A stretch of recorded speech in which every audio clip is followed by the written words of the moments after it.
Bonjour à toutes et à tous. Dans cette vidéo, je vais vous expliquer tout ce qu'il y a à savoir sur la représentation graphique d'une fonction linéaire. Alors, pour rappel, une fonction linéaire est une fonction dans laquelle on obtient l'image d'un nombre en multipliant ce nombre de départ par un certain coefficient qu'on a noté ici grâce à la lettre A. On l'appelle le coefficient directeur. Alors, peut-être que vous posez la question suivante, c'est pourquoi ces deux notations? La première, c'est l'écriture qu'on utilise pour donner l'expression algébrique de la fonction, avec le nombre de départ qui est noté x, et à droite de la flèche, la formule de calcul donnant son image, le résultat en quelque sorte. La deuxième, elle correspond à l'image du nombre x par la fonction f. Ici, l'image du nombre x par la fonction f est égale à a fois x. Alors, c'est cette écriture-là qu'on utilise dès qu'il faut faire des calculs d'image ou d'antécédent. La différence n'est pas énorme à notre niveau. Mais vous pouvez retenir la chose suivante. Vous pouvez systématiquement utiliser cette écriture-là sans faire d'erreur. La deuxième chose à se rappeler, c'est qu'une fonction linéaire correspond à une situation de proportionnalité. Et là, si vous voulez plus de détails, vous pourrez voir la première vidéo sur les fonctions linéaires.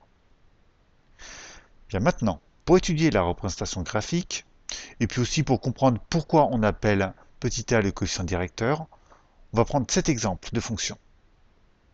Voici un tableau de valeurs présentant quelques nombres et leur image. Alors ici, pour calculer les images, il suffit de multiplier le nombre d'en haut par -2. Et au passage, je vous fais remarquer que l'image de 0, c'est 0. Et ça sera toujours le cas pour une fonction linéaire. En effet, n'importe quel nombre fois 0, ça donnera toujours 0. Bien, on va maintenant placer les valeurs de ce tableau dans un repère. Alors, je vous rappelle que l'axe horizontal est appelé l'axe des abscisses. Sur cet axe, on mettra les valeurs de x. Et sur l'axe des ordonnées, l'axe vertical, on mettra leur image. Allez, commençons par ce couple de valeurs. Ici, x vaut -3, son image vaut 6, donc on obtient ce premier point. Pour ce deuxième couple de valeurs, on obtient ce deuxième point. Et ainsi de suite pour les autres couples de valeurs du tableau.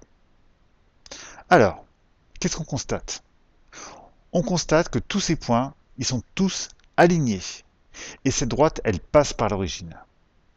Alors, ceci dit, ce n'est pas surprenant car quand on place des points issus d'un tableau de proportionnalité dans un repère, alors ces points sont alignés avec l'origine, c'est quelque chose qu'on savait déjà.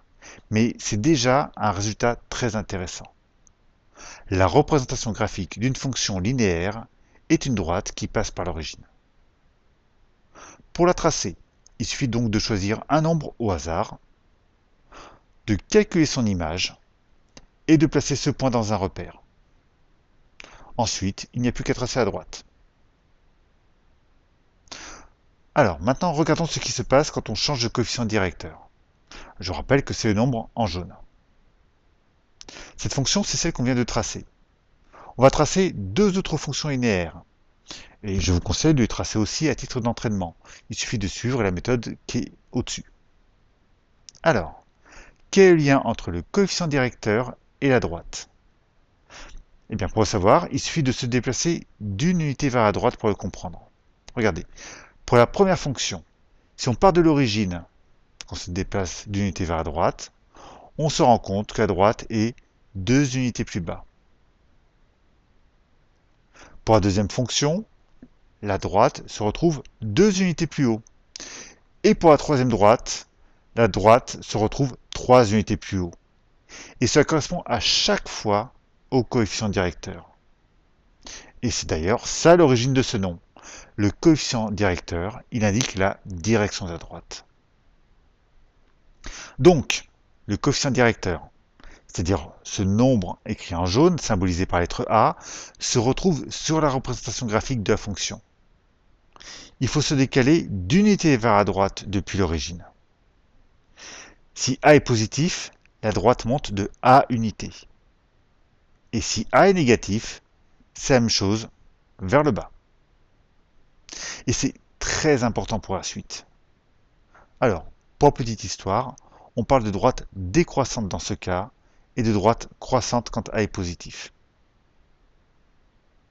Pour information également, voici l'explication. L'image du nombre 1 par la fonction f est égale à a.